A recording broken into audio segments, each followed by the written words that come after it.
Welcome back, in part 10 of PlayStation. Let's continue discussing more about topics.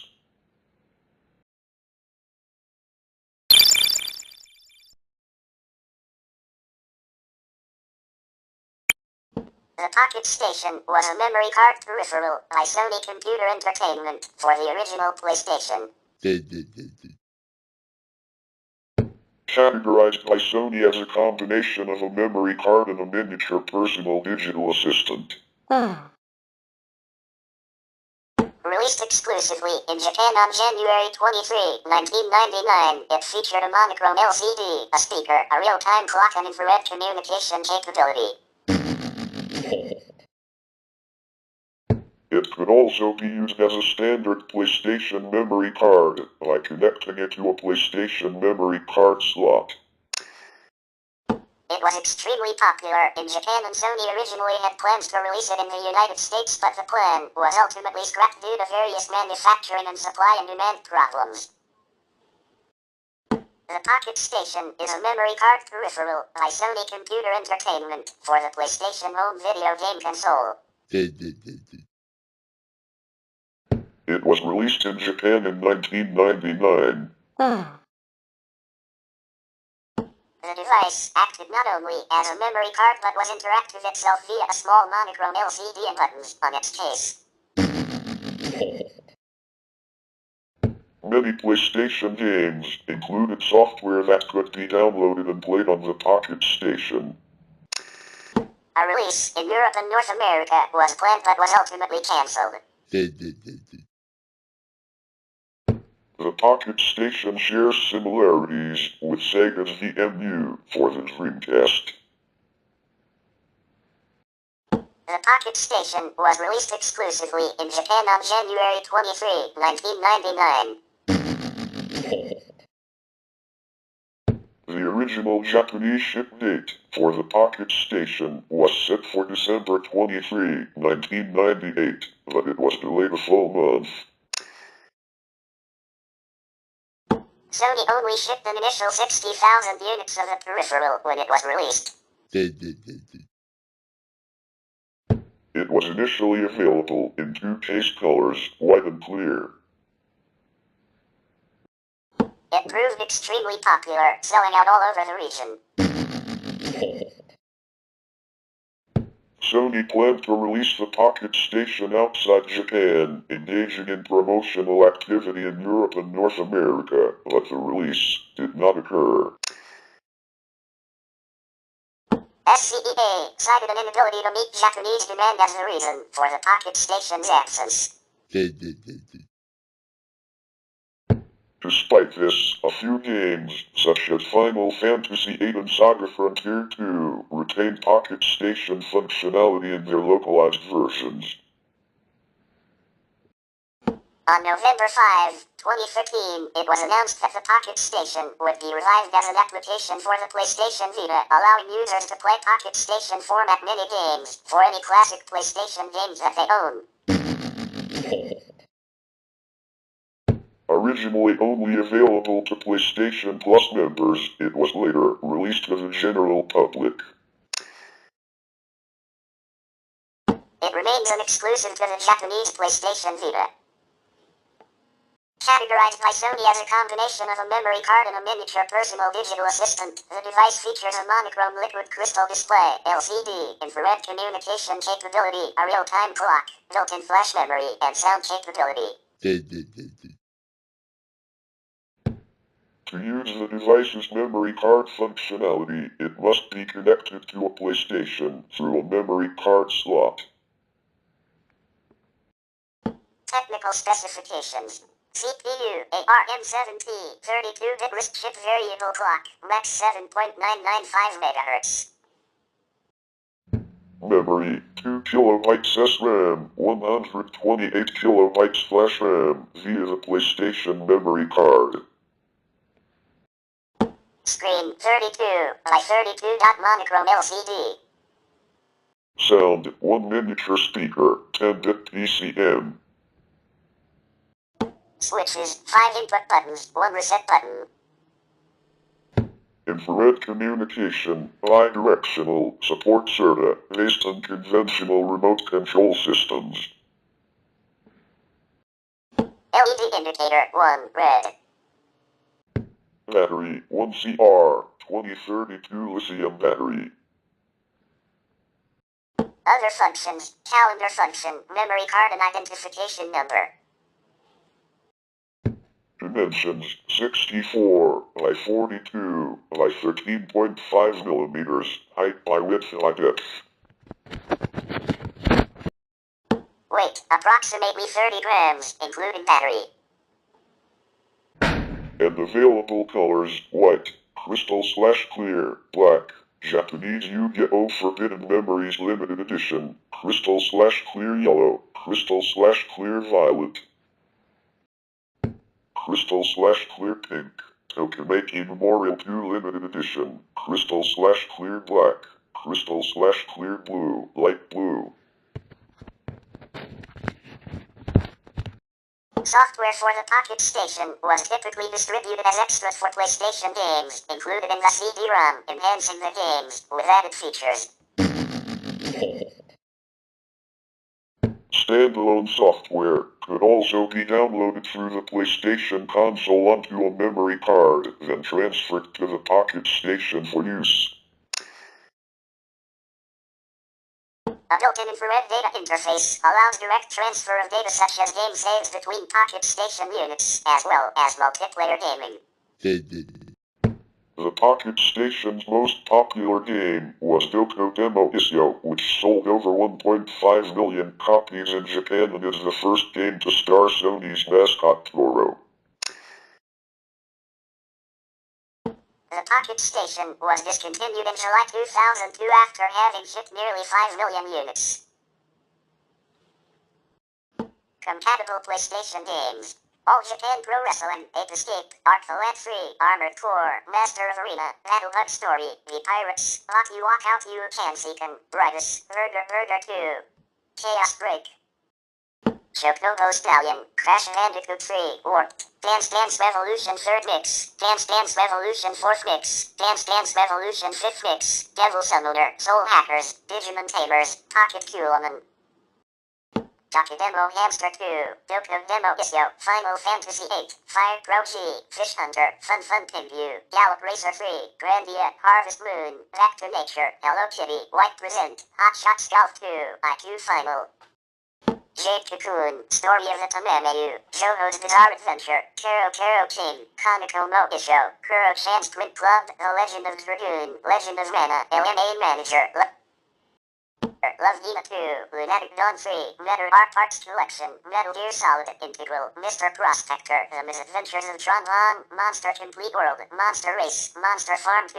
Paka, Pyda Mail, Pocket Digimon World, Pocket Digimon World, Cool and Nature Battle Disc, Pocket Digimon World, Wine Battle Disc, Pocket Dungeon, Pocket Kano Yumi, Pocket Family, Happy Family Plan, Pocket Mew, Pocket Tuner, Pocketon, Topler DX Black, Topler DX Pink, Pop Music 2, Pop Music 3 Append Disc, Pop Music 4 Append Disc, Toto Rogue, Prologue, Puramu, Racing Lagoon, Ray Crisis, Japanese version, Remote Control Dandy, R4, Ridge Racer Type 4, Rival Schools 2, Shiritsu Justice Gatyu Niketsu Saizen Nikki 2, Rockman Complete Works, Saga Frontier 2, Samurai Showdown, Warriors Rage 2, Shopkeeper, Snow Pokeler, Spuro the Dragon, Spuro 2, Ripto's Rage, Street Fighter Alpha 3, Super Robot Wars Alpha, Tales of Eternia, Taradoro, Terra Panda no Iru Nichiho, Theme Aquarium, Tokimeki Memorial 2, World Neverland 2, World Stadium 3, and Yu-Gi-Oh! Forbidden Memories.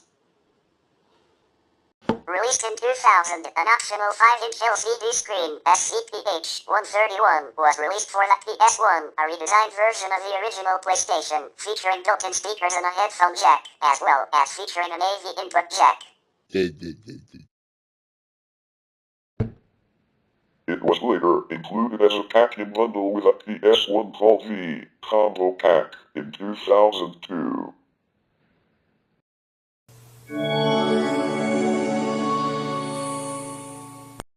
Released solely in Japan in 2003, the Sony PSX was a fully integrated DVR and PlayStation 2 video game console. It was the first Sony product to utilize the cross-media RXMD and can be linked with a PlayStation Portable to transfer videos and music via USB. It also features software for video, photo and audio editing. PSX supports online game compatibility using an internal broadband adapter. Games that utilize the PS2 HDD, for example, Final Fantasy XI, are supported as well. It was the first product released by Sony under the PlayStation brand that did not include a controller with the device itself. The PSX is a digital video recorder and home video game console released by Sony in Japan on December 13, 2003. Since it was designed to be a general-purpose consumer video device, it was marketed by the main Sony Corporation instead of Sony Computer Entertainment and does not carry the usual PlayStation branding. Initial sales were strong, with the console selling 100,000 units during its first week, thus selling out. Its high cost, however, resulted in poor sales later on, prompting Sony to cancel plans to release the PSX outside Japan. After the price had been lowered in September 2004, sales increased again. The device is a fully functional digital video recorder with an included infrared remote control and S-video, composite video, and RF inputs. It is able to tune analog VHF, UHF, and CATV. It can also be linked with a PlayStation Portable to transfer photos, videos, and music via USB ports, and features software for non-linear video editing, image editing, and audio editing.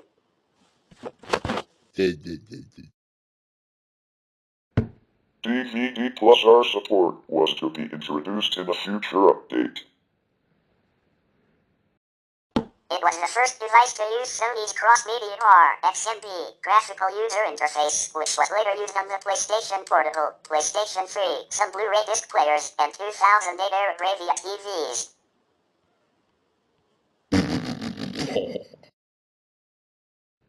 Like standard PS2 consoles, the PSX can be laid horizontally or stood up vertically.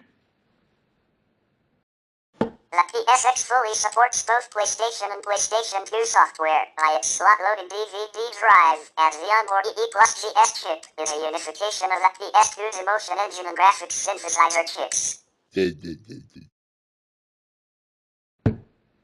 Online game compatibility was available using the broadband connection. Games that used the PS2 HDD, such as Final Fantasy XI, were supported as well. Shortly before release, Sony omitted numerous features from the PSX, citing that it was necessary to launch by Christmas 2003 time. Playback of CDR and DVD plus RW discs, for example, were dropped, as well as MP3 format audio, and instead DVD RW discs and track format audio were retained upon release. However, firmware updates, versions 1.10 and 1.20, added these features later on. The PSX is compatible with all first-party PlayStation and PlayStation 2 controllers and memory cards, with the exception of the PocketStation. The main unit has 2 controller ports, located on the back side, and 2 memory card slots on the front side hidden behind the panel cover. While the unit itself was sold without a game controller, the PSX, branded variant of the DualShock 2 analog controller, was sold separately, which features a 4-meter-long cord, a bit longer than the standard versions of the controller. because of the different placement of controller ports and memory card slots, which are located above each other on standard PlayStation and PlayStation 2 consoles. The PSX is incompatible with all versions of the multi-tap, and no PSX-specific multi-tap was ever made to get around this issue. Games that require the use of 2 or more USB ports are also incompatible with the PSX.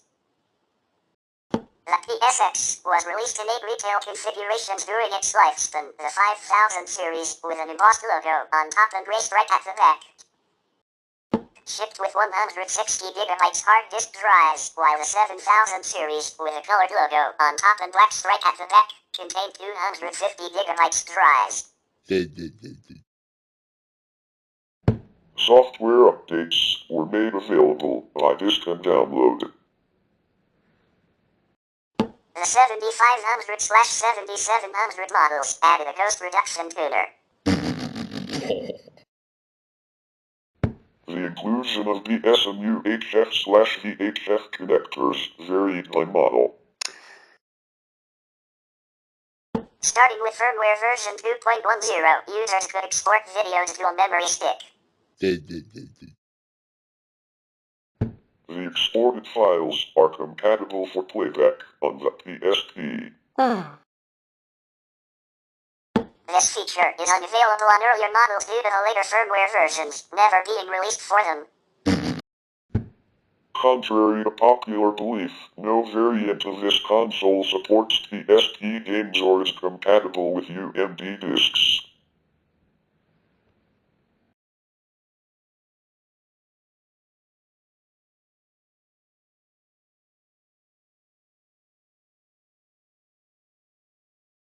All models have 2 sets of status LEDs and infrared receivers, one along the front for horizontal orientation, and the second strip along the top back for vertical orientation.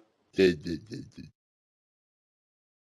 HDD access indicator was added to the front of the device in later models. Additionally, some models have 1 or 2 decorative blue LED light strips, either on the front located under the disc slot or in the back. TESR 5XXX consoles have a solid white case with an embossed PSX logo, except DESR 5100, which has a silver case. TESR 7XXX consoles have a clear white case with a colored PSX logo printed on. Up until the release of the PlayStation 2, the first PlayStation console came to be known colloquially outside of Japan by its provisional code name of PSX. This was adopted to echo the MSX, a home computer standard sold by Sony and other companies throughout the 1980s. This can cause some confusion as to which device is being referred to. The PSX was initially displayed at CEATEC in white, silver, yellow, red, and blue. The white variant was released commercially with a limited edition silver model made available in 2004. Here's the audio clip version of PSX, date March 12, 2024.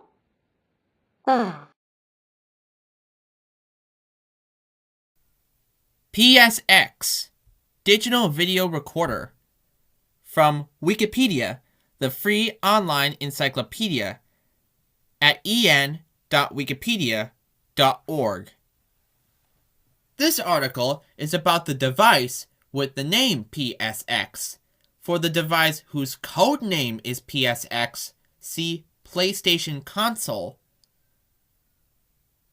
The PSX is a Sony digital video recorder with a fully integrated PlayStation 2 home video game console built in.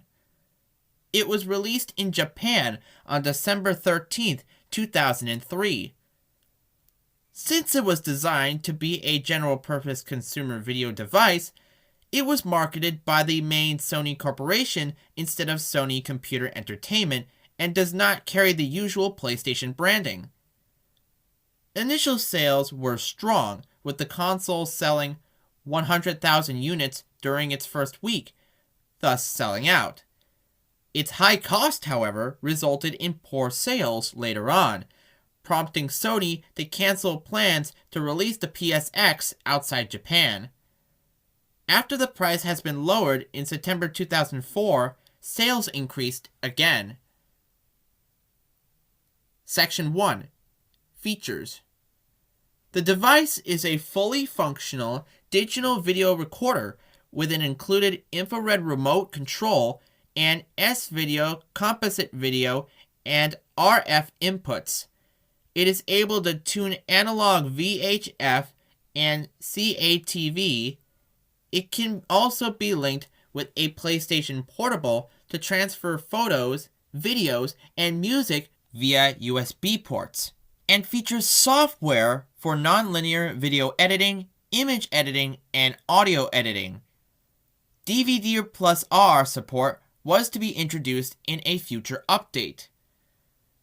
It was the first device to use Sony's Cross-Media Bar, or XMB, graphical user interface, which would later be used for the PlayStation Portable, PlayStation 3, some Blu-ray disc players, and 2008-era Bravia TVs. Like standard PS2 consoles, the PSX can be laid horizontally or stood up vertically. The PSX fully supports both PlayStation and PlayStation 2 software by its slot-loading DVD drive, as the onboard EE plus GS chip is a unification of the PlayStation 2's Emotion Engine and graphics synthesizer chips. Online game compatibility was available using the broadband connection. Games that used the PS2 HDD, such as Final Fantasy XI, were supported as well. Shortly before release, Sony opted numerous features from the PSX, citing that it was necessary to launch by Christmas 2023. Playback of CDR and DVD plus RW discs, for example, were dropped, as well as MP3 format audio, and instead, DVD RW discs and A-track format audio were retained upon release. However, firmware updates, versions 1.10 and 1.20, added these features later on. Section 2. Peripherals. The PSX is compatible with all first-party PlayStation and PlayStation 2 controllers and memory cards, with the exception of the PocketStation. The main unit has 2 controller ports located on the back side and 2 memory card slots on the front side hidden behind a panel cover. While the unit itself was sold without a game controller, a PSX-branded variant of the DualShock 2 analog controller was sold separately, which features a 4-meter-long cord, a bit longer than the standard versions of the controller. Because of the difficult placement of controller ports and memory card slots, which are located above each other on standard PlayStation and PlayStation 2 consoles, the PSX is incompatible with all versions of the multitap, and no PSX-specific multitap was ever made to get around this issue. Games that require the use of 2 or more USB ports are also incompatible with the PSX. Section 3. Retail configurations. The PSX was released in 8 retail configurations during its lifespan.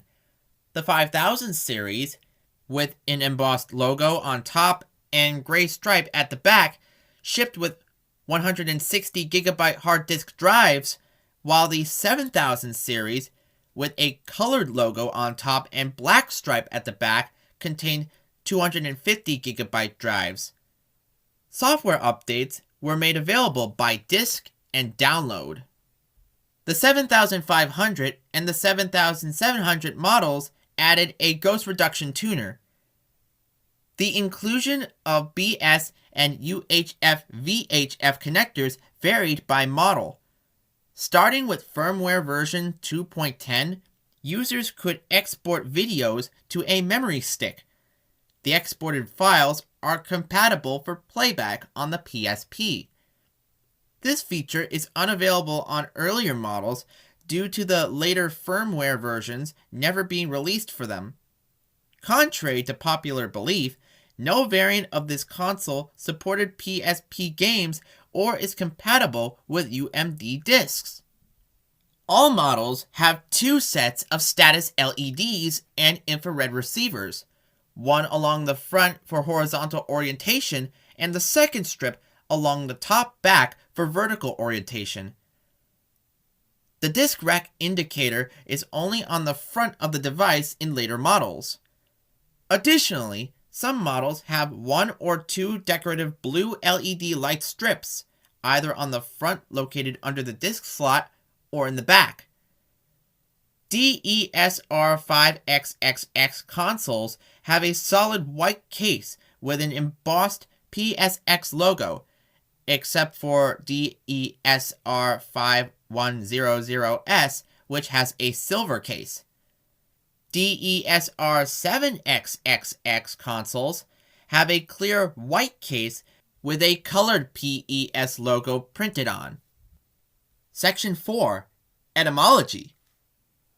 Up until the release of the PlayStation 2, the first PlayStation console came to be known consequently outside of Japan by its provincial codename of PSX. This was adopted to echo the MSX, a home computer standard sold by Sony and other companies throughout the 1980s. This could cause some confusion as to which device is being referred to. Section 5. Colors. The PSX was initially displayed at CTEC in white, silver, yellow, red, and blue. The white variant was released commercially, while a limited edition silver model was made available in 2004. This sound file and all text in the article are licensed under the Creative Commons Attribution Share-alike 3.0 unported license. This audio file was recorded on the 12th of March, 2024. Released in 2010, the Sony Bravia KDL22PX300 is a 22-inch, 56cm, 720p television which incorporates a PlayStation 2 console along with 4 HDMI ports. A 24-inch 1080p PlayStation branded 3D television, officially called the PlayStation 3D Display, was released in late 2011. A feature of this 3D television is Simul View. During multiplayer games, each player will only see their respective screen in full HD appear on the television through their respective 3D glasses instead of seeing a split screen. For example, Player 1 will only see Player 1's screen, displayed through their 3D glasses. Play TV is an add-on unit for the PlayStation 3 that allows the PS3 to act as an HD TV or DTV receiver, as well as a digital video recorder, DVR. The Stereo Play is an Android-powered smartphone with a slide-up game tab resembling the PS Go developed by Sony Ericsson, aimed at gamers, and is the first to be PlayStation certified. The Stereo Play is a slider-style smartphone with elements of a handheld game console produced by Sony Ericsson. With a market share for dedicated handheld game consoles diminishing into the 2010s due to the rapid expansion of smartphones with cheap downloadable games, Sony attempted to tackle the issue with two separate devices, a dedicated video game console with elements of a smartphone, called the PlayStation Vita, and the smartphone with elements of a handheld console, the Stereo Play. Originally rumored to be a PlayStation phone, the device shed the PlayStation branding in favor of the Stereo brand running on the Android operating system. On February 13, 2011, at Mobile World Congress MWC 2011, it was announced that the device would be shipping globally in March 2011 with a launch lineup of around 50 software titles. The device is a horizontally sliding phone with its original form resembling the Xperia X10 while the slider below resembles the slider of the PSP Go. The slider features a D-pad in an indented area on the left side, a set of standard PlayStation buttons, triangle, circle, cross and square in an indented area on the right, a long rectangular touchpad in the middle, start and select buttons in an indented area on the bottom right corner, a menu button on the bottom left corner, and two shoulder buttons, L and R, on the back of the device. The form has a long rectangular touch screen and 4 buttons below for back, home, menu, and search. The device features a 1 GHz Qualcomm Snapdragon processor, a Qualcomm Adreno 205 GPU, a 4.0 inches, 100 millimeters TFT LCD display with a resolution of 854 by 480 FWVGA, capable of 16,777,216 colors.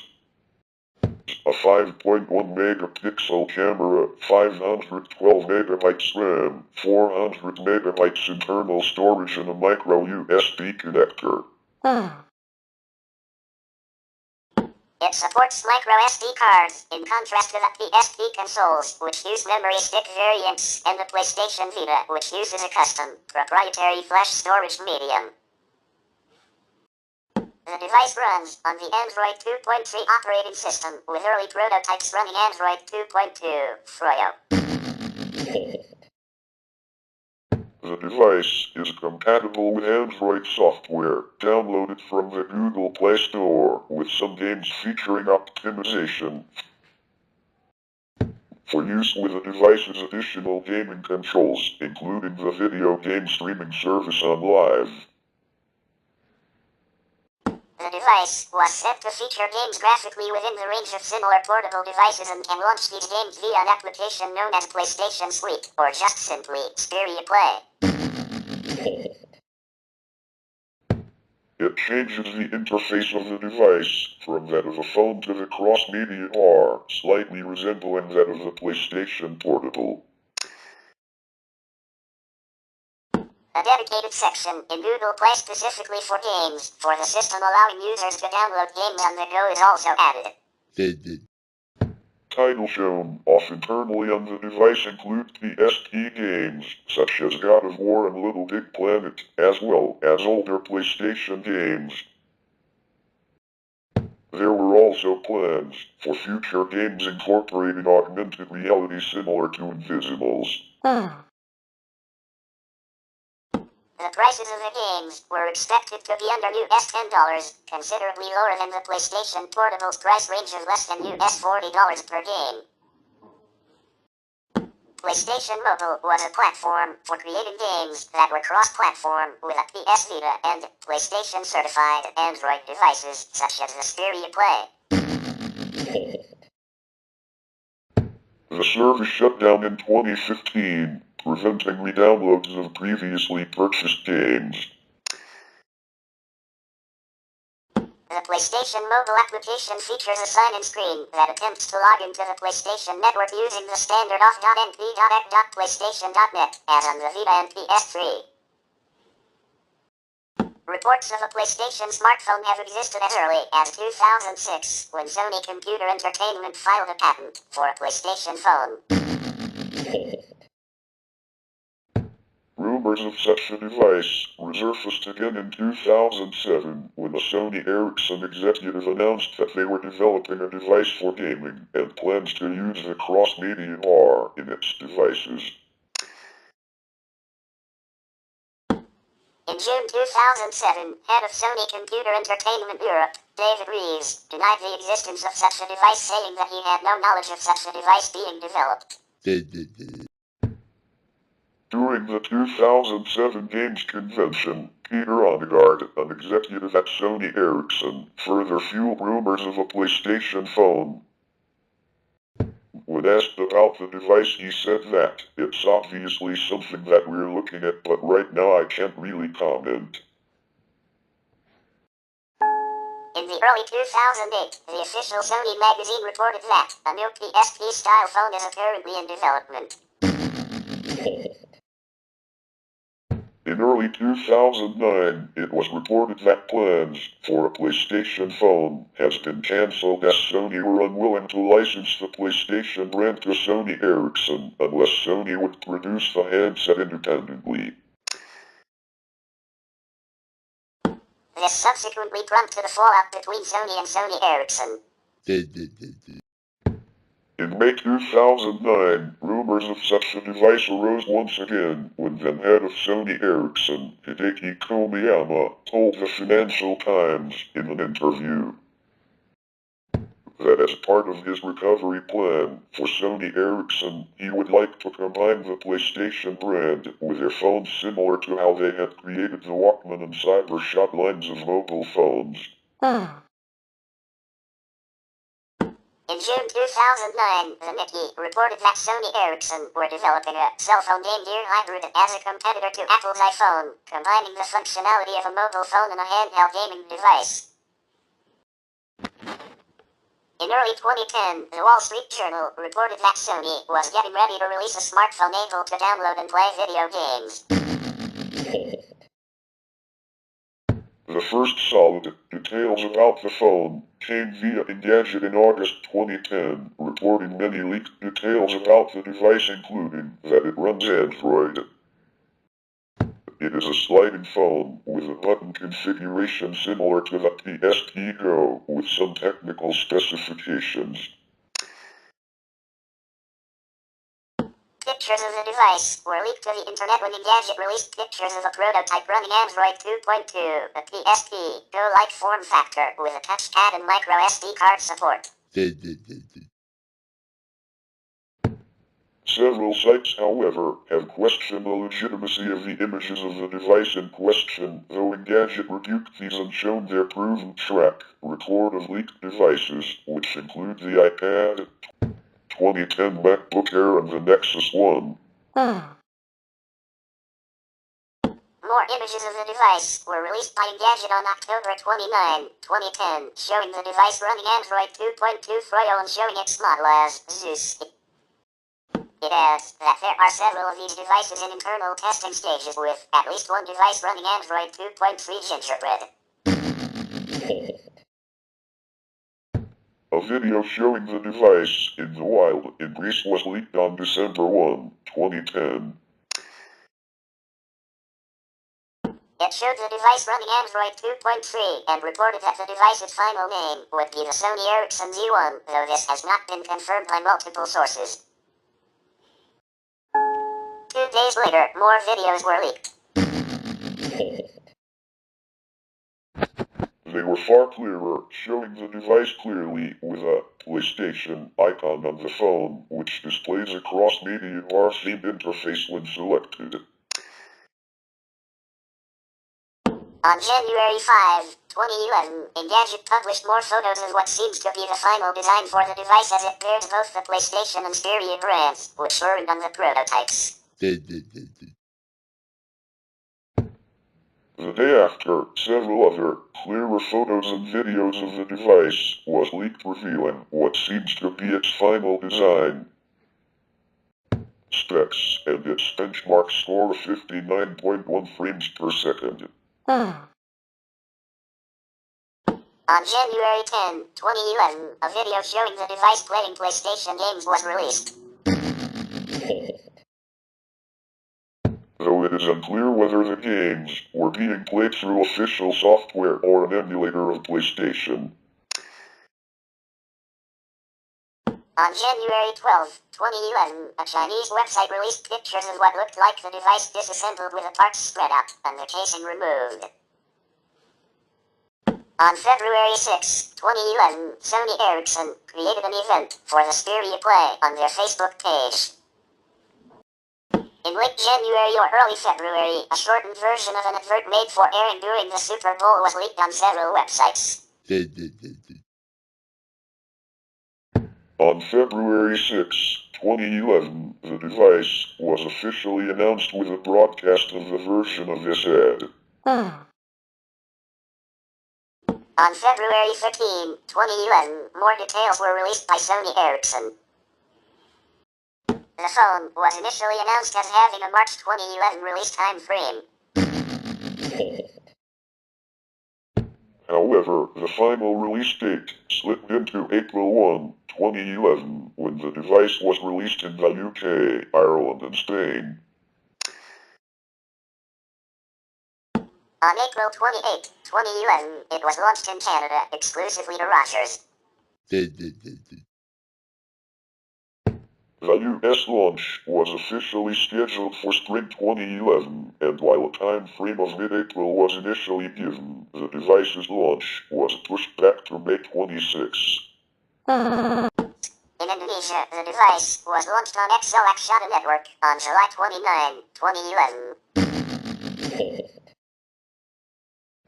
On September 18, 2011, the Stereo Play 4G was released for AT&T. It features HSPA Plus for faster speeds and it comes in a stealth blue color. In the US, the Stereo Play was initially available only on the Verizon network until the release of the Stereo Play 4G on AT&T. In Mexico, it was available through Telcel. In the UK, carriers O2, Vodafone, Orange, T-Mobile and 3 have confirmed that they were to stock the handset. In Canada, the device was carried exclusively by Rogers Wireless. On September 8, 2011, Sony Ericsson confirmed that the Stereo Play and all stereo phones released in 2011 would receive an update to Android 4.0 Ice Cream Sandwich. However, on May 25, 2012, it was stated that following beta testing and discussions with developers, the Stereo Play would not receive an update to Android 4.0, citing stability concerns. The update was leaked, however, and the kernel being unsigned meant that your bootloader would have needed to be unlocked, voiding your warranty on the device at the time. The Stereo Play had gotten an update to Android 4.0 technically, as it was actually the Sony Stereo Neo MT25i. That came with Ice Cream Sandwich stock, though the MT25i device is just on Stereo Play, just lacking the gamepad slide out. MT25i firmwares can be installed on R800 model devices, with a cost being the gamepad's functionality entirely. Unless you use a custom kernel made specifically for the Play to utilize ICS firmware. The most recent Android OS capable of being run on the Play is Android 7.1.2 through Lineage OS. The touchpad is unable to be utilized after Android 4.2 in terms of custom runs, but the gamepad works across the board. Since the Stereo Play runs on Android, the device may install apps for playing homebrew games. Whoa! It is commonly used to run emulators for older game systems such as Atari 2600, MAME, Commodore 64, NES, SNES, Nintendo 64, PlayStation, Game Boy Advance, Nintendo DS, Sony PlayStation Portable, with only a handful of games running in a playable state, among others. Sony tablets are PlayStation certified Android tablets released in 2011, 2012, and 2015. They offer connectivity with PlayStation 3 controllers and integrate with a PlayStation network using a proprietary application. The following models were released between 2011 and 2015: Sony Tablet S, Sony Tablet P, Stereo Tablet S, and Stereo Tablet Z. PlayStation TV, known in Asia as PlayStation Vita TV, is a micro-console and a non-portable variant of the PlayStation Vita handheld. It was announced on September 9, 2013, at a Sony Computer Entertainment Japan presentation.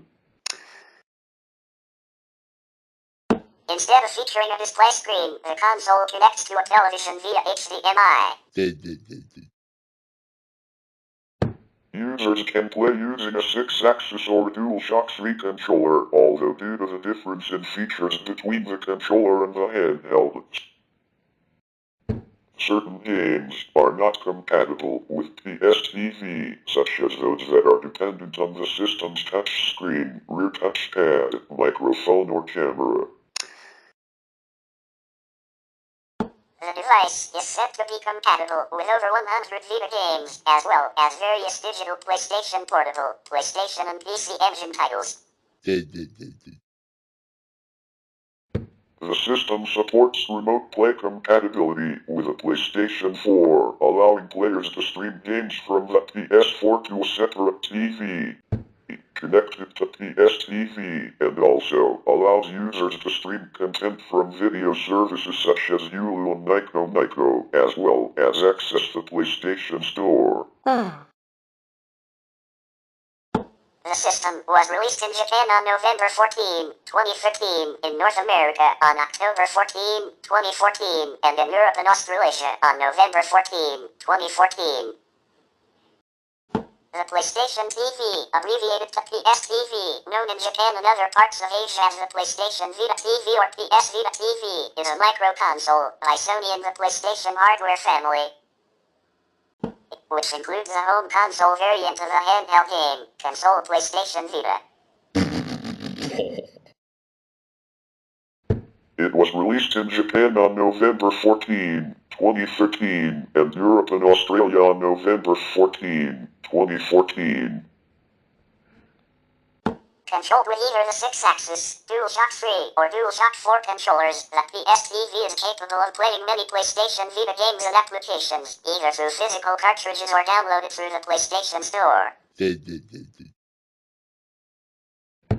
However, not all content is compatible with a device, since certain features in the PS Vita such as the gyroscope and microphone are not available on the PS-TV. Nevertheless, the PS-TV is able to emulate touch input for both the Vita's front and rear touchpads using the PS3 and PS4 controller. In Japan, PlayStation TV was the name given to PlayStation 3 retail kiosks from 2006 to 2014, which consisted of a PS3 unit, an LCD monitor, and a number of controllers. The system was released in Japan on November 14, 2015. The device on its own sold for 9,954 yen tax inclusive, about US $100, whilst the bundle version with an 8GB memory card and DualShock 3 controller retailed for 14,994 yen, about US $150. Andrew Howes, CEO of Sony Computer Entertainment, explained that Sony hoped to use the PS Vita TV to penetrate the Chinese gaming market, where video game consoles had previously been prohibited. The PS Vita TV was released in 5 other Southeast Asian countries and the special region of Hong Kong on January 16, 2014. At E3 2014, the system was announced for North America and Europe under the name PlayStation TV for release in Q3 2014. Final release dates for the Western release were announced at Gamescom 2014. System Software Update 3.15 was released on April 30, 2014, which enabled PS4 remote play functionality for the PS Vita TV.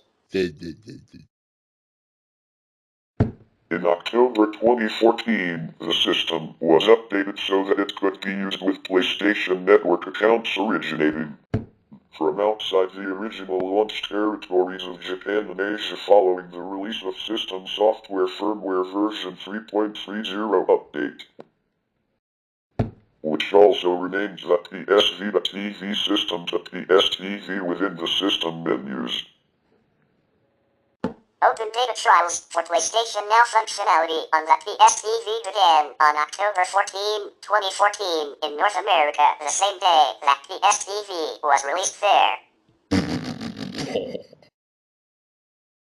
By the end of March, in Europe, Sony has dropped the price of PlayStation TV by 40% with the new price of €59.99. That same week the sales had increased by 1,272%. On February 28, 2016, Engadget reported that Sony had stopped shipping the PlayStation TV in Japan. Sony confirmed shipments were discontinued in Americas and Europe at the end of 2015, however they would continue in Asia contrary to reports. Instead of featuring a display screen, the console connects to a television via HDMI. Users can play using a 6-axis controller or a DualShock 3 controller, with functionality for DualShock 4 controllers added with a 3.10 firmware update released on March 25, 2014. Although due to the difference in features between the controller and the handheld, certain games are not compatible with PS Vita TV, such as those that are dependent on the system's microphone, camera, or gyroscopic features.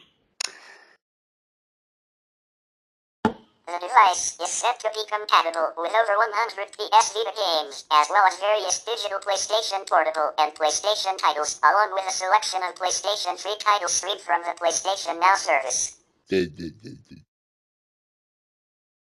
The device is technically referred to by Sony as the VTE-1000 series to distinguish it from the handheld PCH-1000/2000 series PS Vita models.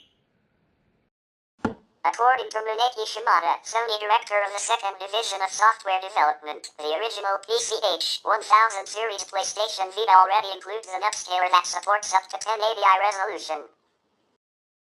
However, it was decided that the idea for video output for the original Vita was to be scrapped in favor for releasing the PlayStation Vita TV as a separate device for television connectivity. The inbuilt scaler has been removed from the PCH-2000 series PlayStation Vita model.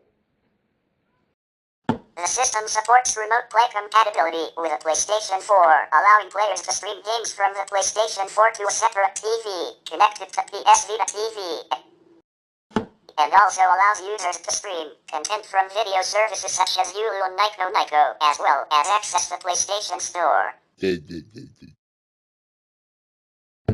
PS4 remote play functionality for the PS Vita TV gained full support with the release of the 1.70 PS4 firmware update. The device includes the software features of the PS Vita, such as the web browser and email client. The console measures 6.5 centimeters by 10.5 centimeters, about the size of a pack of playing cards. PC World called the device an amazing invention, praising the opportunity to play Vita and PSP games on the big screen. IGN said the console may be one of Sony's most exciting new products and could provide a critical edge for the PS4. Various commentators have compared the device to set-top boxes, including media streaming devices such as Apple TV and Chromecast, and other micro-consoles such as the Ouya. Time said the console could compete well against set-top box competitors with a quality library of games. At launch, however, the game library was limited to a subset of PS Vita games, which negatively impacted early reviews. The PlayStation TV, along with the PlayStation 4, won the 2014 Good Design Award from the Japan Institute of Design Promotion. The PlayStation TV sold 42,172 units during its debut week of release in Japan. The PlayStation TV was heavily marketed alongside Vita 2, which was released on the same day as the device, and placed at the top of the Japanese software sales charts for that week. Journalists criticized the platform's lack of compatibility with Vita's overall software library. Sam Gifford of The Verge commented that Vita TV's most egregious failure was that it failed at being a Vita. Many games' reliance on dubious Vita features like the rear touchpad came back to haunt Sony, as vast swaths of the system's library was rendered incompatible with a regular gaming controller, and even some games that should by rights have worked just didn't, for whatever reason. Andrew Hayward of IGN wrote, "Sadly, anyone with a large Vita library will surely find the incredibly massive holes in the PlayStation TV's compatibility list quite quickly. The 140-plus compatible Vita games as of this writing represent a rather small chunk of those released in North America, and the omissions are baffling." The omissions included some of the Vita's heavy hitters such as Uncharted, Golden Abyss, Wipeout 2048, Assassin's Creed 3, Liberation, Lumens, Electronic Symphony, Tearaway, Gravity Rush, Borderlands 2, The Sly Collection, and others. Hayward also reported it's possible to navigate menus in games with a cursor via the DualShock 4's touchpad, so why didn't Sony list its studios and third-party partners to make sure the biggest and best Vita games were patched and ready to play on day one? That's not the kind of thing to ignore or worry about down the line. Richard Leadbetter of Eurogamer's Digital Foundry shared these sentiments, arguing that games such as Wipeout 2048 didn't need to be blacklisted, as it only used the touchscreen for the menus and could be accessed using the DualShock 4's touch pointer emulation. Life as a PlayStation TV owner can be pretty frustrating, especially when a vast array of mobile Vita titles that should work just fine on the underutilized micro console fail to load at all, blocked by their lack of inclusion on Sony's whitelist of approved titles. Sean Hollister of Gizmodo complained that even ports of PlayStation 3 games didn't work on the PS TV, including Soundshakes, Flower and Guacamole. In 2015 and 2016, hackers found ways to overwrite the PS TV's whitelist to allow any Vita game to load. But while all games would load, compatibility issues persisted in certain Vita games reliant on touch and motion controls. For example, Uncharted Golden Abyss is playable up until any minigame prompting the player to tilt the Vita side to side in order to balance Nathan's rate as he crosses a log. But for the most part, the whitelist hack was well received by journalists, as many other games were playable from start to finish. Kyle Orland of Ars Technica reported some enterprising hackers have apparently gone a long way toward fixing this problem by increasing the PlayStation TV's software compatibility with a simple hack. Joel Haruska of Extreme Tech reported that a full 30 additional titles from his collection of Vita games were compatible with PS TV whitelist hack. JC Torres confirmed that Assassin's Creed 3, Liberation, Call of Duty, Black Ops Declassified, Action With You, Reject Diva F, Silent Hill, Book of Memories and Gravity Rush were among the titles compatible with a hack. He also reported, interestingly, Netflix also becomes compatible with this hack. Netflix is a curious case for the PS TV as the app, which worked for the Vita, remains broken for the mini console, a tragedy for a set-top box device. Vita rejoiced. For the first time, you can play non-approved games like Wipeout 2048 and the Metal Gear Solid HD Collection on your handheld, then continue playing them at home on the big screen. He also felt this exploit opens up some delicious gaming opportunities. Mariella Moon of Engadget even joked about the incompatibility of a stock PS TV in her review of the whitelist hack. If you have a PlayStation TV collecting dust in a cabinet somewhere, this might make it useful again. PlayStation VR is a virtual reality device that is produced by Sony Computer Entertainment. It features a 5.7-inch 1920 by 1080 resolution OLED display and operates at 120 Hz, which can eliminate blur and produce a smooth image. The device also has a low latency of less than 18 milliseconds. Additionally, it produces 2 sets of images, one being visible on a TV and one for the headset, and includes 3D audio technology so the player can hear from all angles. The PlayStation VR was released in October 2016. The PlayStation VR, PSVR, is a virtual reality headset developed by Sony Interactive Entertainment, which was released in October 2016.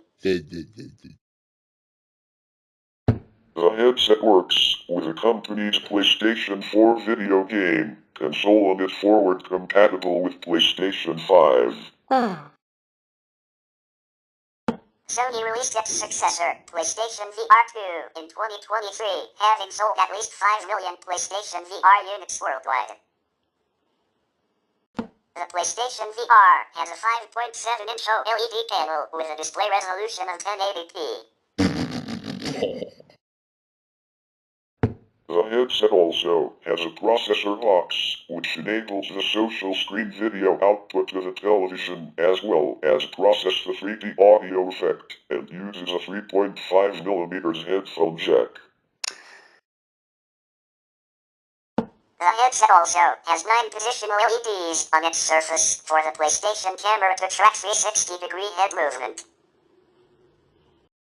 In certain games and demos for the VR, the player wearing the headset acts separately from other players without the headset. The PlayStation VR system can output a picture to both the PlayStation VR headset and the television simultaneously, with the television either mirroring the picture displayed on the headset or displaying a separate image for competitive or cooperative gameplay.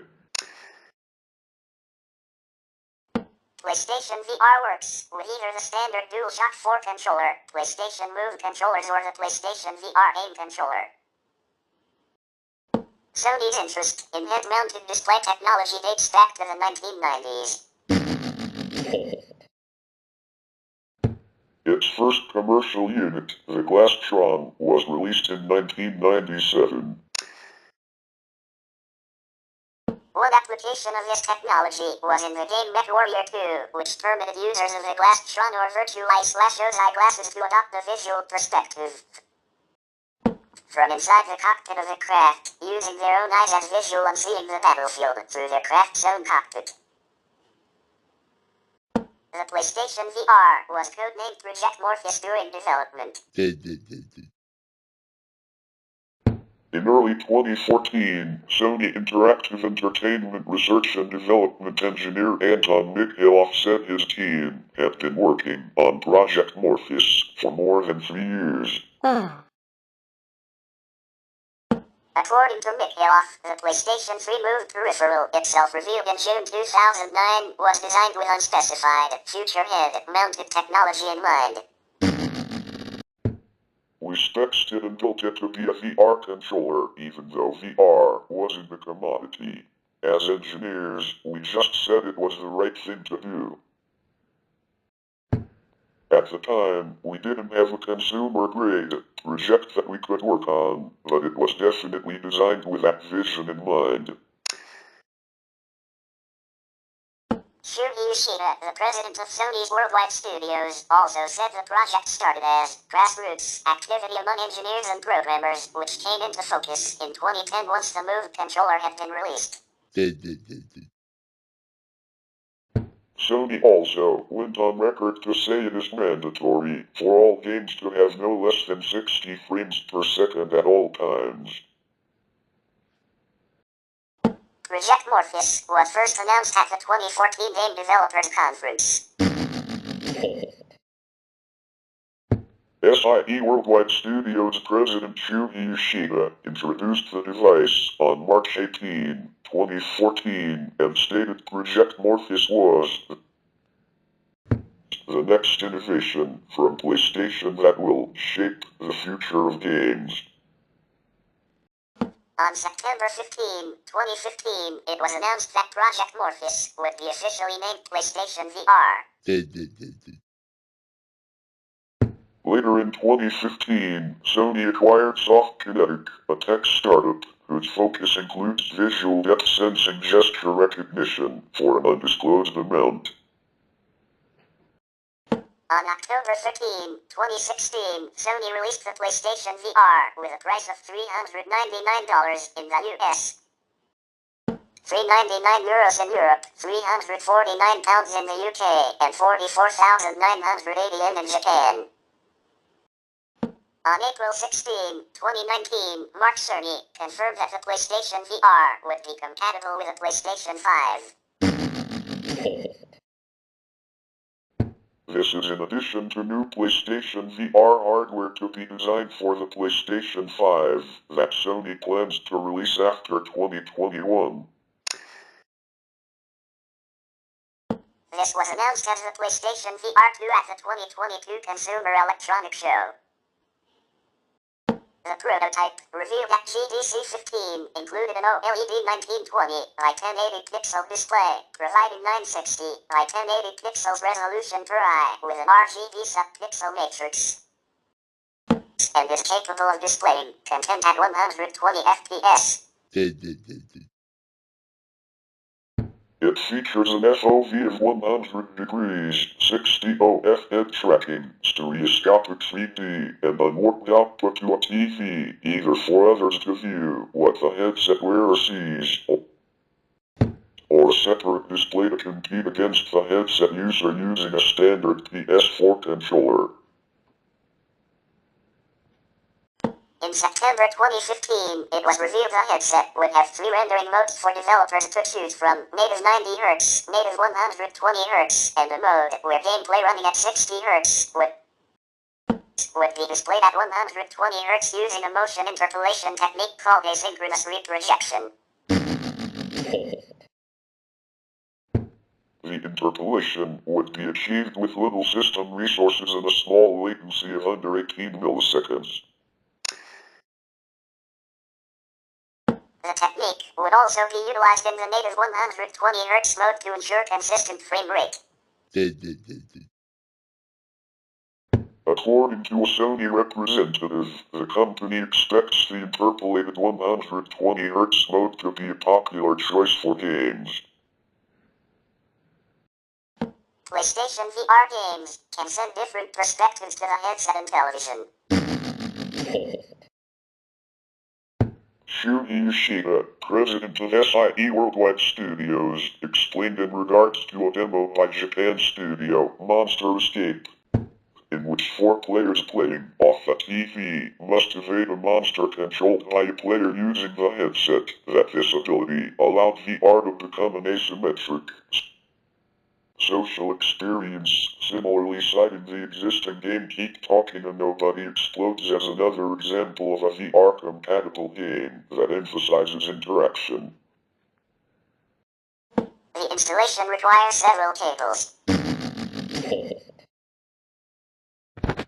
The HDMI cable that previously connected the console to the TV goes within the processor unit, which connects to the TV with a second HDMI cable. Then it requires a power cable and a micro USB cable to the console. Finally, the connection to the glasses are via a double cable, being one a HDMI cable and the other a proprietary cable. Close to the headset, sitting at chest height when someone is wearing it, is a small box with a power button, microphone, volume controls, and headphone jack. Finally, the PlayStation camera, CUHZEY1, connects to the appropriate proprietary port. The first model CUHZVR1, does not support HDR video pass-through.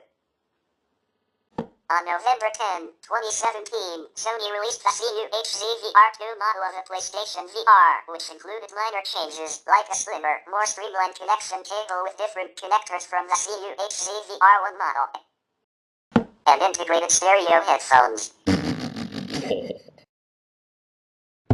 The cable features no buttons, which now sit at the bottom of the headset, while the headphone jack is located behind it. The newer processor unit also supports HDR video pass-through. It also comes with a second version of PlayStation camera, CUHZEY2, which has a cylindrical shape. The second revision is not compatible with the first, meaning you can't use a V1 headset with a V2 processor unit, or vice versa.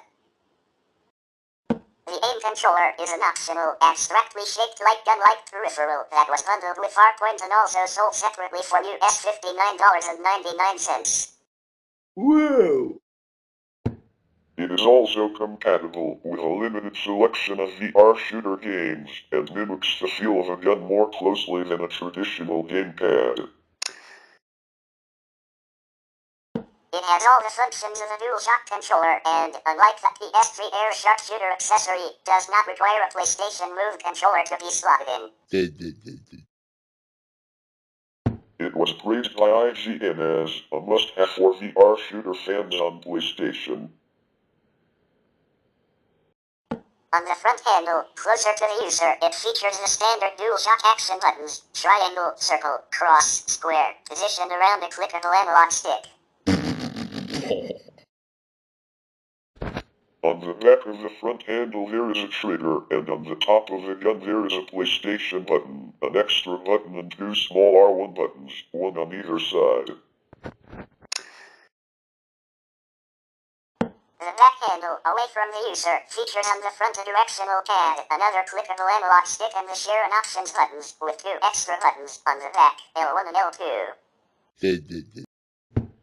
Its model number is CECHYAZRA2 and it features a 3-volt, 800 mAh battery. In March 2016, Sony said there were 230 developers actively working on content for PlayStation VR, with 50 titles available by the end of the year.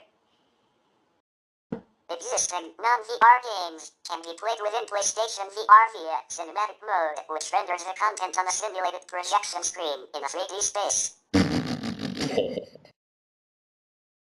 The mode has 3 screen size options, ranging up to 226 inches, 18.8 feet, in virtual size. PlayStation VR also supports the display of 360-degree photos and video. Other features, such as share play and live from PlayStation, are also compatible within the headset. It can also be used to watch 3D movies on Blu-ray 3D. The PlayStation VR is compatible with a PlayStation 5 via backward compatibility using a USB to PlayStation camera adapter that was shipped for free by Sony to anyone who has previously purchased the PSVR. This option was available until November 26, 2024, and currently the adapter can only be found by third-party vendors.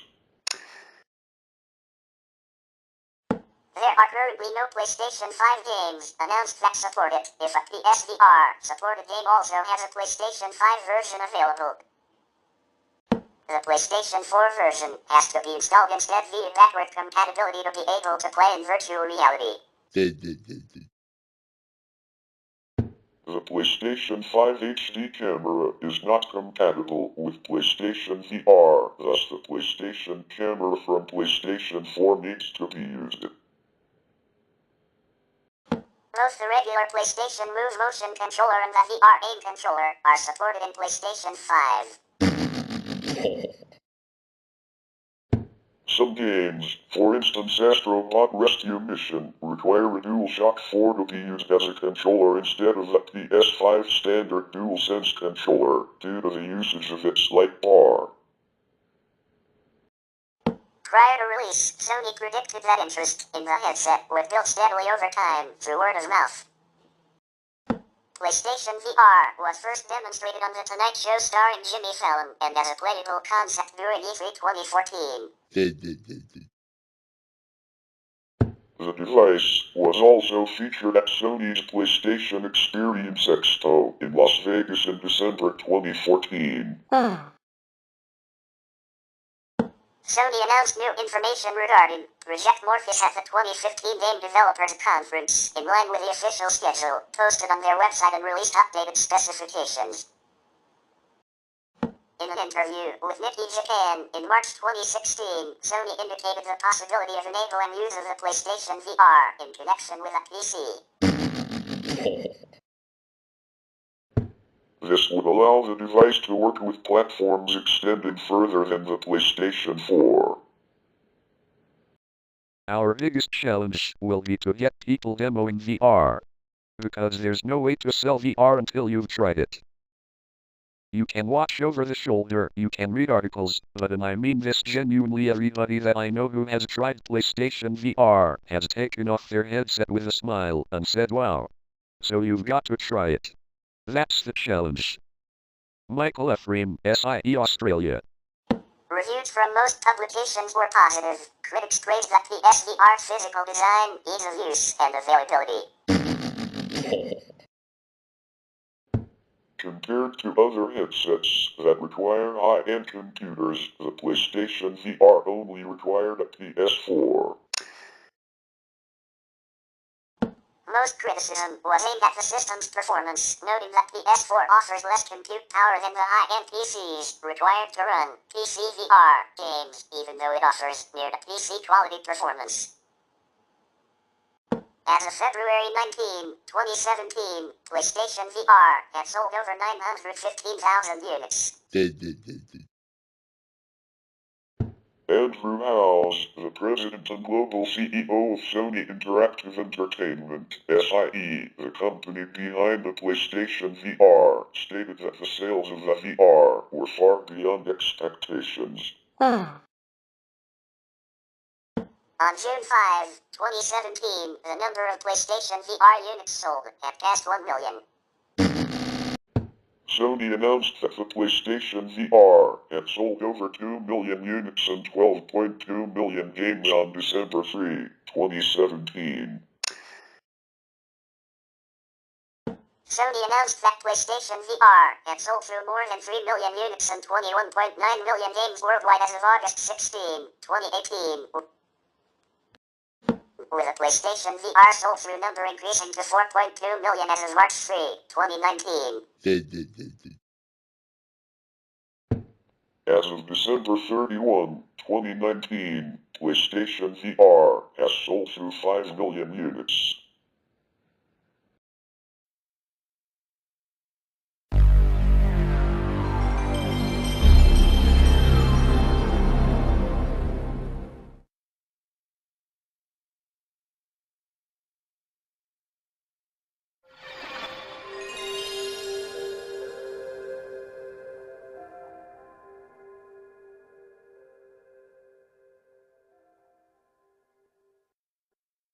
The PlayStation Classic is a miniature version of the original 1994 model SCPH-1001 PlayStation console that comes preloaded with 20 games and 2 original style controllers.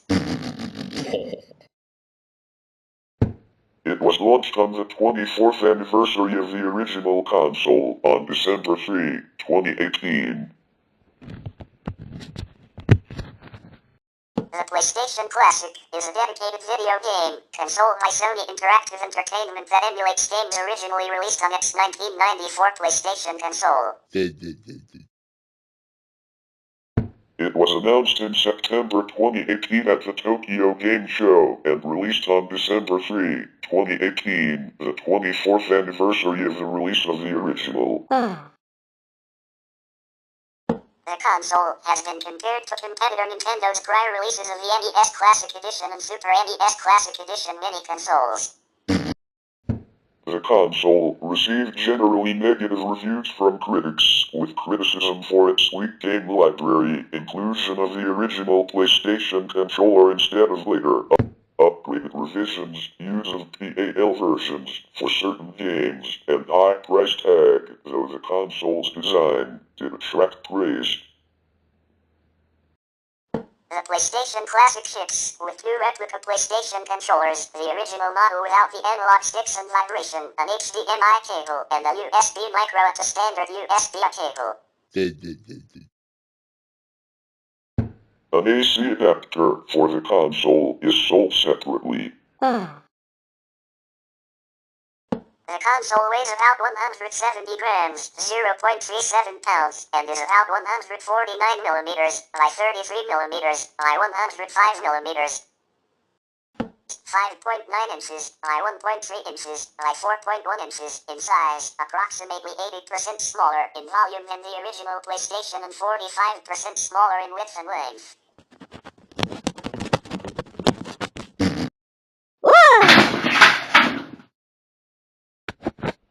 It includes ports for both controllers, HDMI output, and power via USB.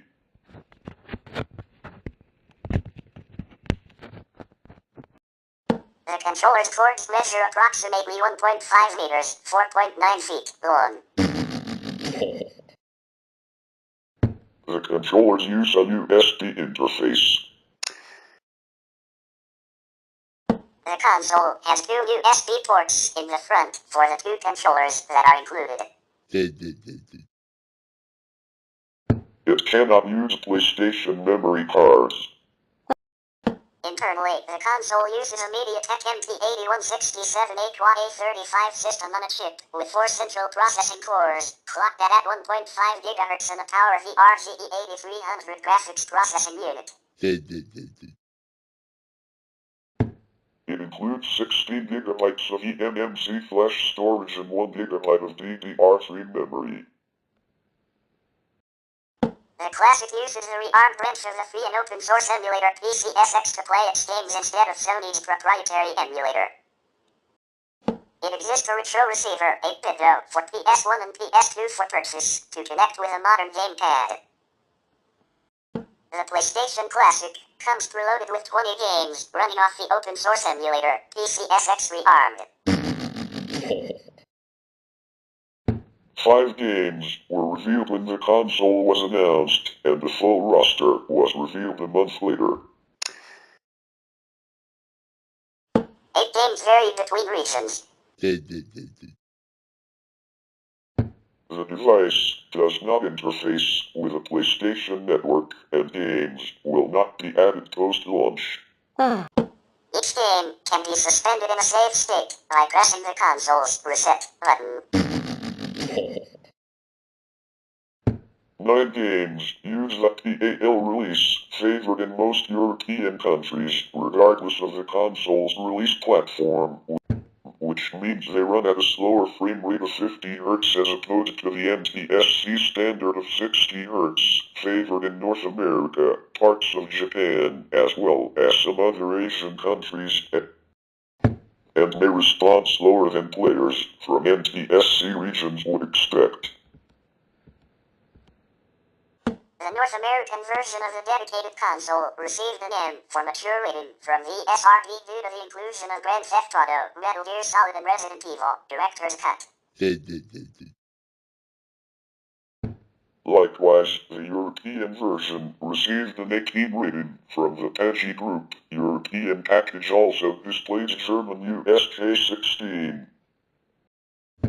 PASI ratings are not formally recognized in Germany and Australian MA15 plus ratings as it is also sold in Australia, another PAL territory. Although the system box recommends the system for all ages, and some individual titles such as Mr. Thriller and Rayman have suitable ratings for that age group, the console provides access to all 20 games, with no parental controls or settings to restrict available games.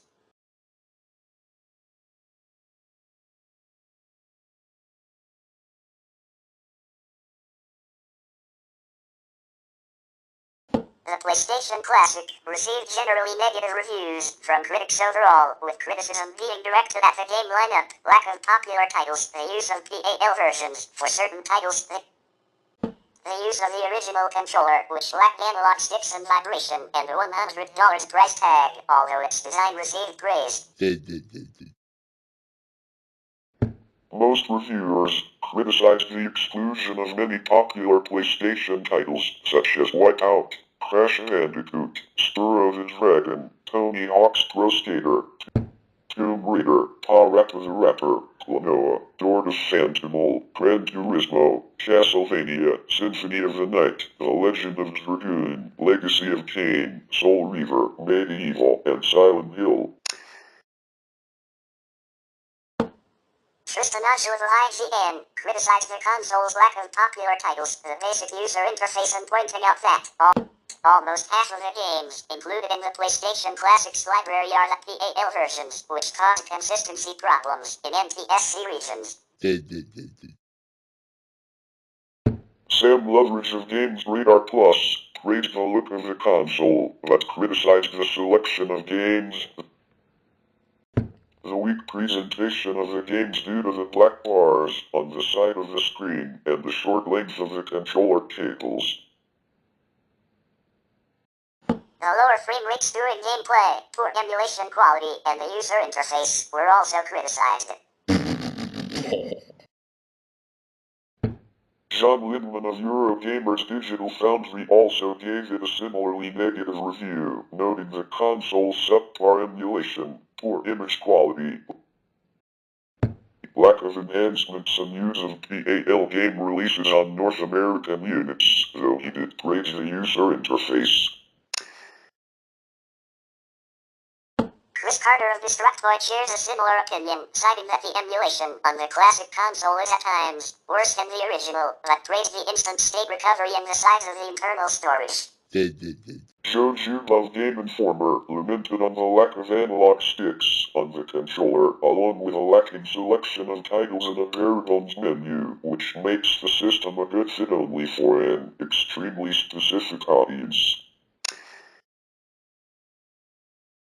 However, Twisted Metal, Jumpin' Flash, Tekken 3, Final Fantasy VII, and Metal Gear Solid were hailed as the best of the genre.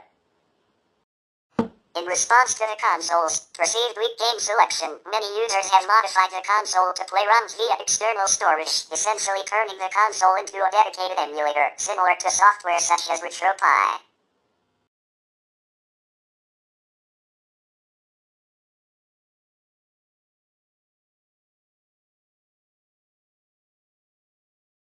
The PlayStation Classic had sold 120,000 units during its first week in Japan.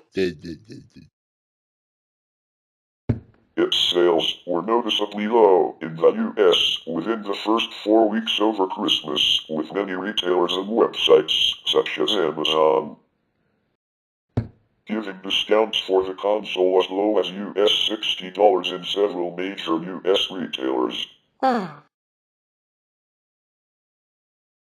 Reasons for the price drop at this time suggested a combination of overproduction of the unit, overpricing on the original cost of the unit, or disinterest in the unit, which had been panned by journalists. Just over 2 months after its release, the console was further discounted by Walmart to US $40. Another price drop to US $29.99, €29.99 and £26.99 in all US, European and UK retailers respectively followed in June 2019. As part of PlayStation's Days of Play sale events.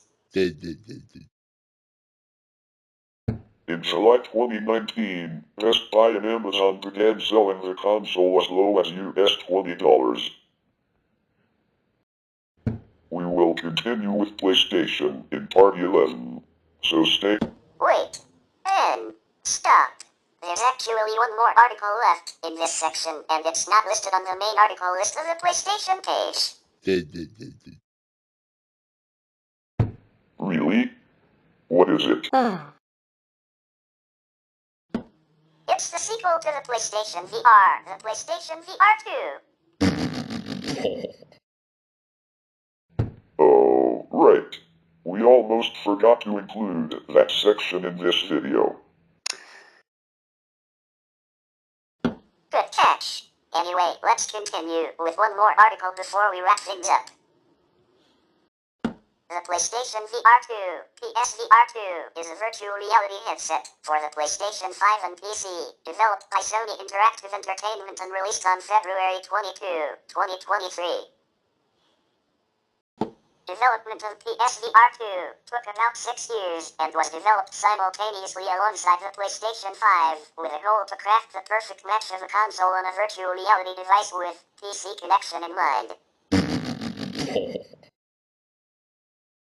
Leading up to the PSVR 2 release, a display analyst from the Display Supply Chain Consultants, DSCC, said that he expected the upcoming next-generation VR headset to have a display with the highest pixel density on a commercial OLED panel with pixel density well above 800 ppi.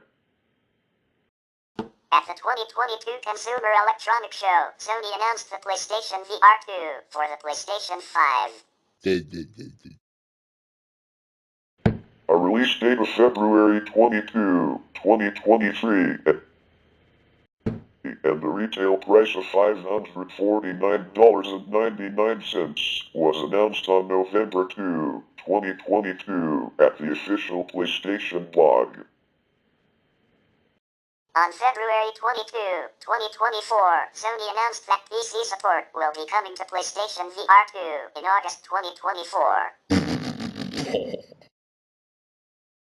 The PlayStation VR 2 PC adapter was released on August 7, 2024, through selected retailers to mixed reviews, with issues including lack of various features such as eye tracking and HDR, incompatibility with some Bluetooth adapters and motherboards, poor Bluetooth reception and the additional cost required from the adapter and controllers to connect the PSVR 2 to a PC. Eurogamer reportedly encountered a Bluetooth issue pairing the PC with a PSVR 2 controllers. In June 2024, Sony was reported to cut back on game development for the headset. On December 8, 2024, Bloomberg News reported that Sony were in discussions about making the PSVR 2 controllers compatible with the Apple Vision Pro, which could also result in the controllers finally being sold separately from the headset. At Apple's Worldwide Developers Conference in June 2025, it was announced that Vision OS 26 for the Apple Vision Pro would include support for PSVR 2 controllers. In May 2023, Sony announced that slightly less than 600,000 units of PlayStation VR 2 has been sold to consumers during its first 6 weeks from launch. According to IDC, 595,500 units were shipped by Q1 2023, 435,300 in Q2 2023, 343,600 units in Q3 2023, and 325,200 units in Q4 2023, 1,699,600 cumulative units shipped in 2023. As of March 18, 2024, Bloomberg reported that Sony has paused the manufacture of PSVR 2 after making well over 2 million units.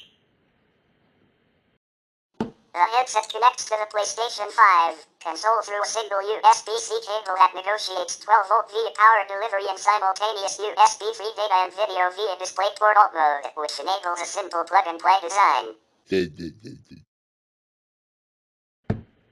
The cable length is 4.5 meters, 14.7 feet.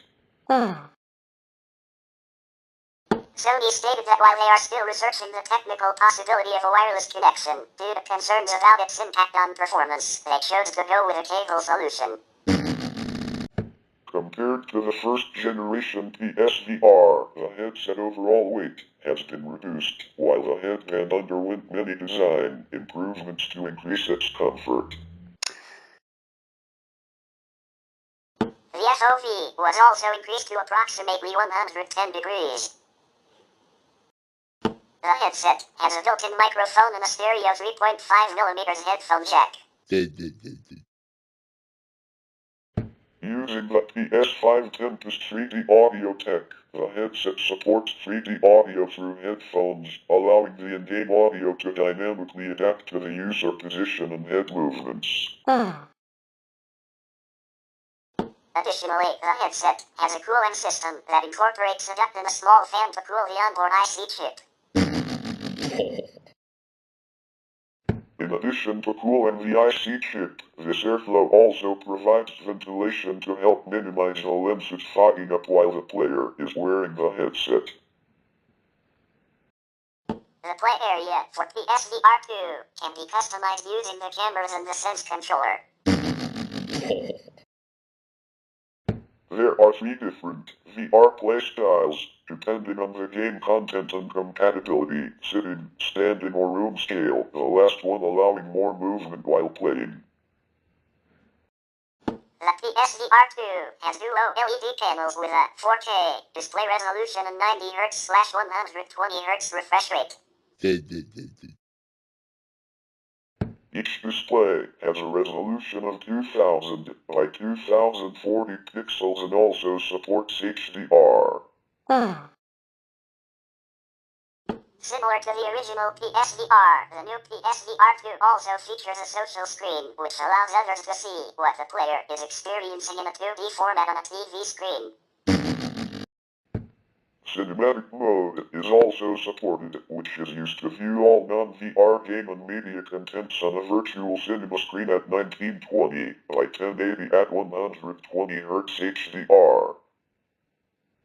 The headset uses Fresnel lenses. These lenses act on microscopic level to significantly reduce ghosting and allow for a beautiful image without sacrificing brightness. PSVR2 has a lens adjustment dial, which allows the headset to accommodate different IPD measurements. The facial interface of the headset was also designed to be able to accommodate different head shapes and nose sizes, and it can be removed from the PSVR2 headset for cleaning. Unlike the first generation PlayStation VR, which tracked player movements through an external PlayStation camera, the PSVR2 tracks movements via 4 cameras on the front of the headset. These same cameras are also used to track the controllers and to give video feed for the see-through view feature, which allows the user to view their surroundings without needing to take off the headset. The headset also has 2 inward-facing IR cameras.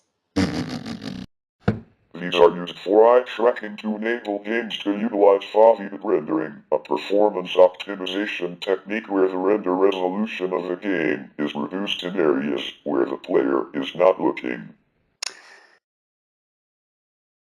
The eye tracking can also be used as an input method, such as for selecting UI elements with a glance.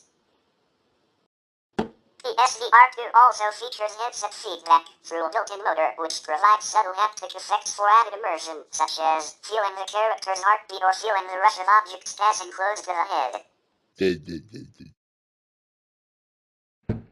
Some sources have pointed out that Sony had previously registered patents, which mentioned using haptics to reduce motion sickness. PSVR2 uses the new Sense controllers.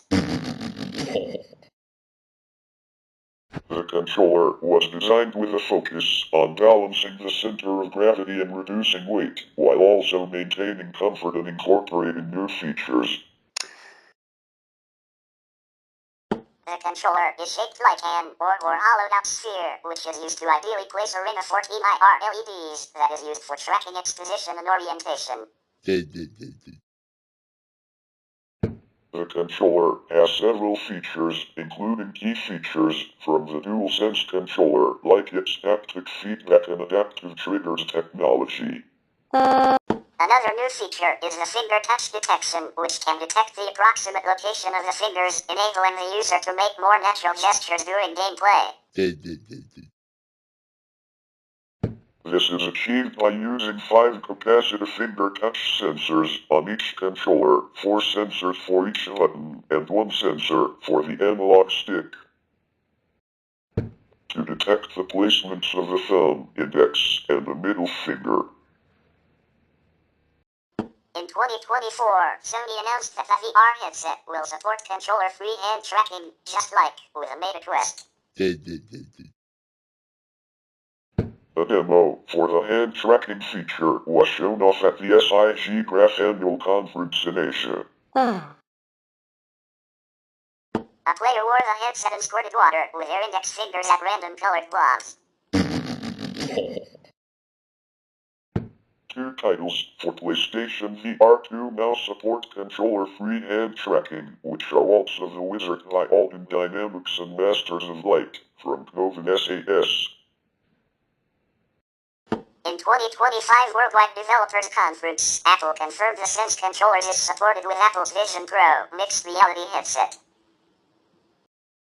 Sony announced that more than 100 games are in development, with over 30 titles available at the launch window, including Resident Evil Village, The Walking Dead, Saints and Sinners, Chapter 2, Retribution, Five Nights at Freddy's, Help Wanted 2, No Man's Sky, Star Wars, Tales from the Galaxy's Edge, Demeo, Moss and Moss, Book 2 Remasters, and PSVR2 exclusives Horizon Call of the Mountain and the Dark Pictures, Switchback VR.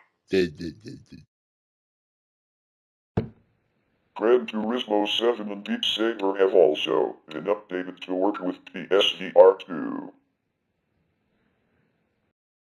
Gran Turismo 7 was also confirmed to have a full game support on the PSVR2, except for the 2-player split-screen mode. This is in contrast to the previous game in the series, Gran Turismo Sport, which was only supported by the original PSVR headset in a limited capacity.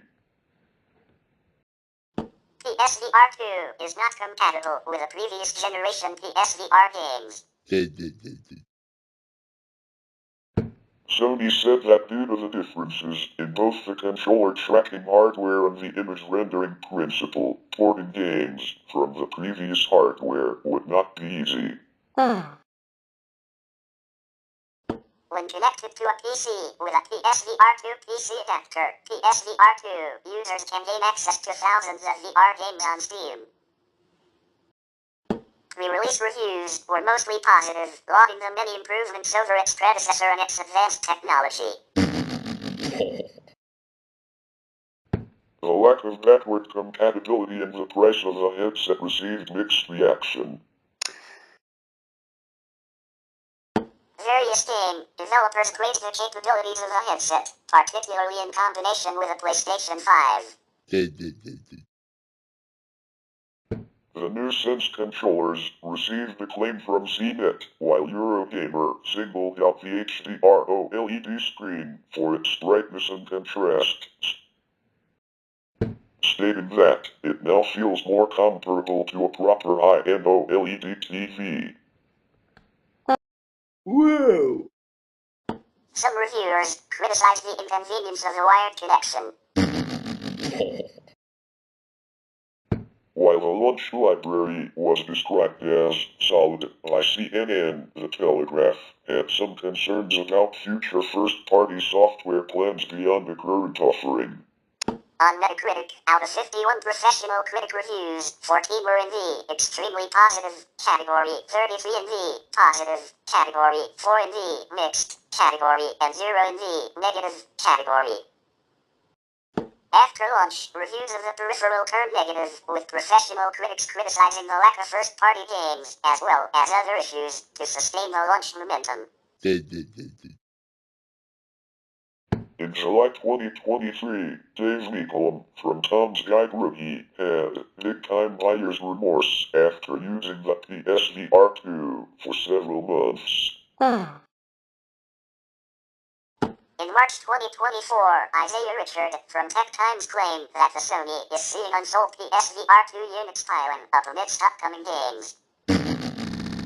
In the same month, IGN published an article suggesting that Sony seemed to have abandoned the PlayStation VR2. Bloomberg also reported that Sony paused the manufacturing of PlayStation VR2 due to lack of sales. In June 2024, Jay Peters from The Verge wrote that he regrets buying the PSVR2. Digital Trends reporter stated his unit was collecting dust.